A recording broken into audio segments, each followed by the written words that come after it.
सभी का मेरे YouTube चैनल पूजा स्टोरी कॉर्नर में स्वागत है। पिछले एपिसोड में आपने देखा कि रुत बड़े भाई को जान से मार देता है। टोनी काका बड़े भाई को ये तब बताता है जब बड़ा भाई मरने वाला होता है कि रुत ही उसका खोया हुआ बेटा है। बड़ा भाई अफसोस के मारे मर जाता है। कुणाल मेहरा अहाना से शादी सिर्फ अपने पिता के लिए कर रहा होता है। कहानी में आगे बढ़ने से पहले एक ज़रूरी सूचना, अगर आपको मेरी नॉवेल अच्छी लग रही हो, पसंद आ रही हो, अगर आप पहली बार मेरे वीडियो पर आए हैं तो मेरे इस चैनल पूजा स्टोरी कॉर्नर को ज़रूर सब्सक्राइब करें, मुझे सपोर्ट करें, लाइक कमेंट शेयर भी करें। इससे मुझे मोटिवेशन मिलती है और भी कहानी और नॉवेल्स लिखने के लिए। अगर आज ये नॉवेल आप देख रहे हो तो आपको हो सकता है समझ ना आए। नॉवेल को अच्छी तरह से समझने के लिए, इस नॉवेल को अच्छी तरह से जानने के लिए आपको मेरे इस नॉवेल्स के पिछले सभी पार्ट को ज़रूर देखने की आवश्यकता है ताकि नॉवेल्स अच्छी तरह समझ सके। सो बढ़ते हैं बिना देरी किए अपनी novels when I first meet तो नॉवेल्स में आगे सुनते हैं। बड़ा भाई सोचता है रुत को देखते हुए कि मैं खुद ही अपने बच्चे को मारने चला था। इसको जी भर के देख भी नहीं पाया और ना ही अपनी ममता लुटा पाया। फिर खुद ही मन में कहता है, लोग सच ही कहते हैं, जो जैसा करता है वैसा ही भरता है। ये कहावत कहने वाले ने बहुत सही ही कहा है। इतना सोचते ही उसके मुंह से रुत का नाम निकलता है, रुत। फिर बड़ा भाई रुत की ओर देखते हुए ही मर जाता है। टोनी काका बड़े भाई की लाश के पास आता है और बोलता है, तेरे जैसे के साथ ऐसा ही होना चाहिए था और हो भी गया। रुत टोनी काका से बोलता है, टोनी अंकल यहाँ से चलते हैं, काम तो पूरा हो चुका है, अभी कहीं और भी हमें चलना है। टोनी काका और रुत बड़े भाई के घर से बाहर निकल जाते हैं। रुत ने पहले ही बड़े भाई के घर में बम रख दिया होता है। जब वो देखता है कि टोनी काका के साथ बड़ा भाई कैसा सलूक कर रहा है, बड़े भाई के लिए रुत के दिल में पहले से नफरत थी।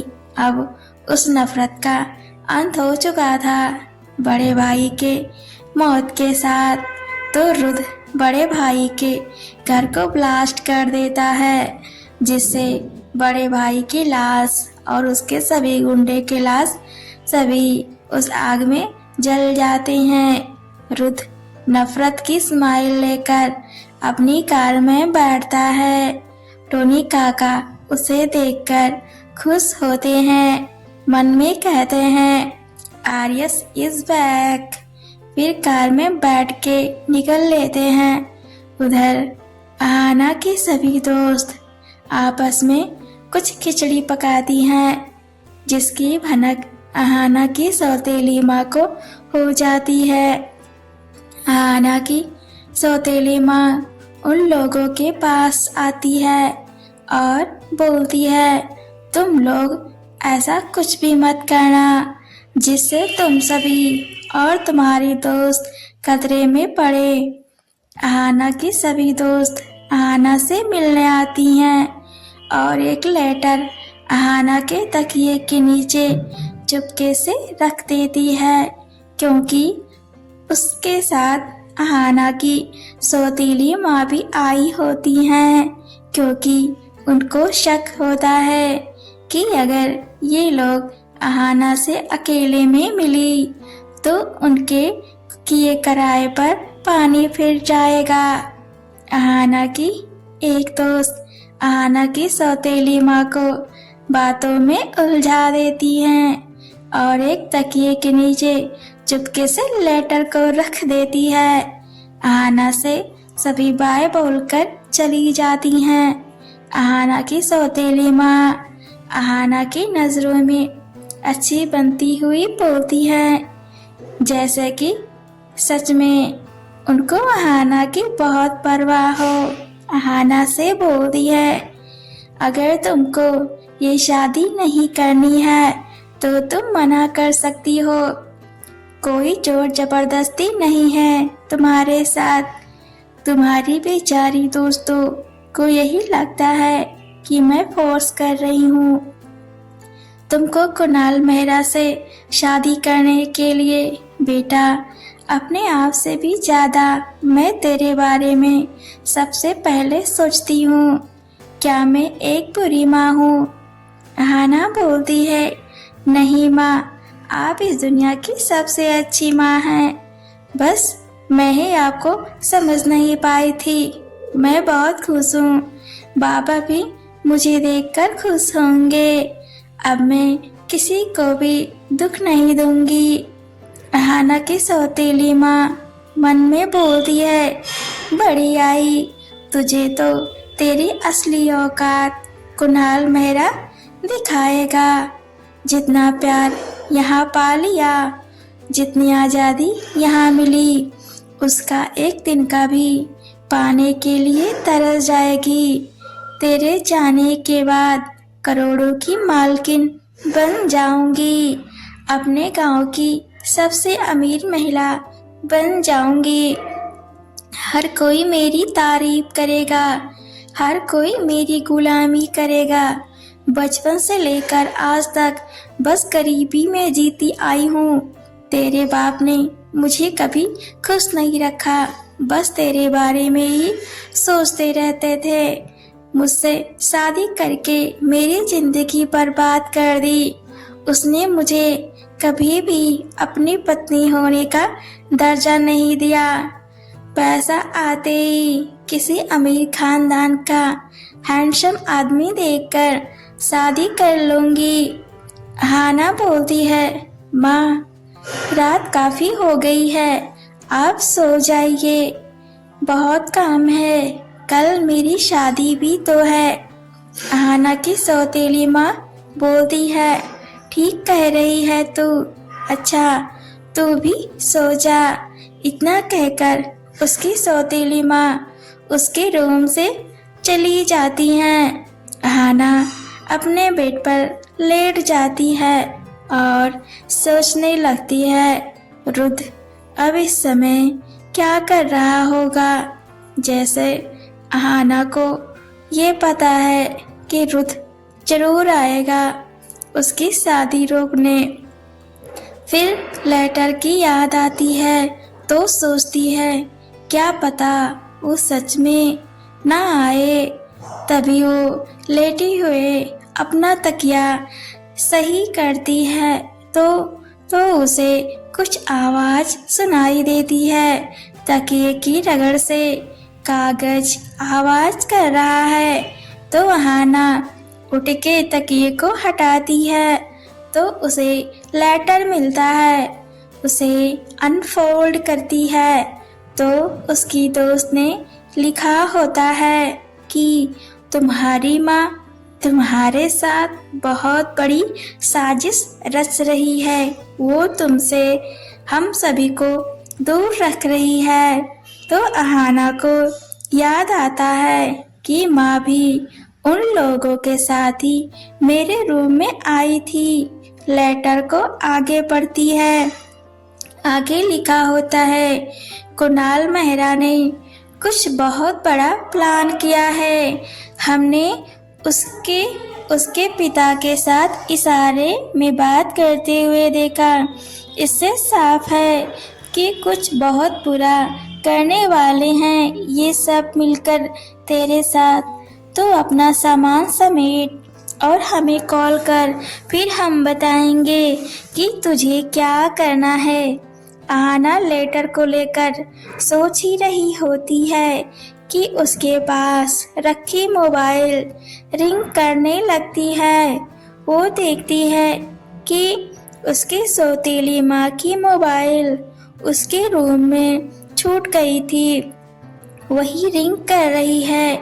अहाना देखती है कि रात के 1 बजे कुणाल मेहरा मेरी माँ के पास कॉल क्यों कर रहे हैं। वो सोचती है कुछ जरूरी कॉल होगा, लाओ मैं ही पिकअप कर लेती हूँ। कॉल पिक होती ही उधर से कुणाल मेहरा बोलता है, निशा जी आपके अकाउंट में 25 करोड़ भेज दिए हैं। अहाना स्क्रीन के ऊपर आए हुए बैंक के नोटिफिकेशन को देखती है, फिर मोबाइल कान पर लगाती है। कुणाल मेहरा बोलता है, निशा जी जितना तय हुआ था उतना ही दिया है, अभी ये हाफ अमाउंट है, बाकी शादी होने के तुरंत बाद आपके खाते में जाएंगे।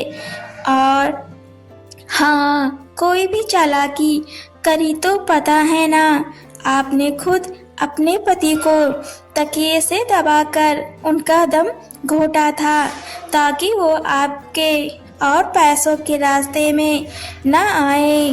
वो जिंदा होते तो अहाना को आप कभी भी पैसों में तोल नहीं पाती।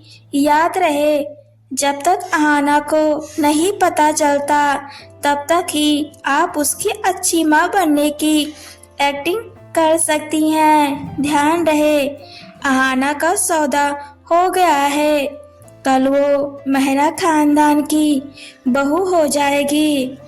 उसका अच्छे से ध्यान रखना, फिर से कोई गलती न करने पाए। अगर ऐसा कुछ भी हुआ तो आप सोच नहीं सकती कि आपके साथ क्या हो सकता है। इतना कहकर कॉल कट कर देता है। अहाना की सांसें रुकने लगती हैं।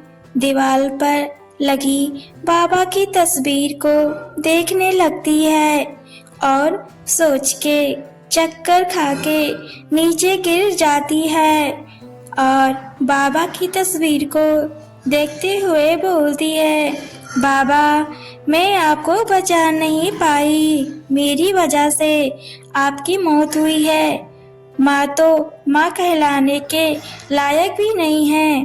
तभी उसके रूम के डोर को कोई नॉक करता है।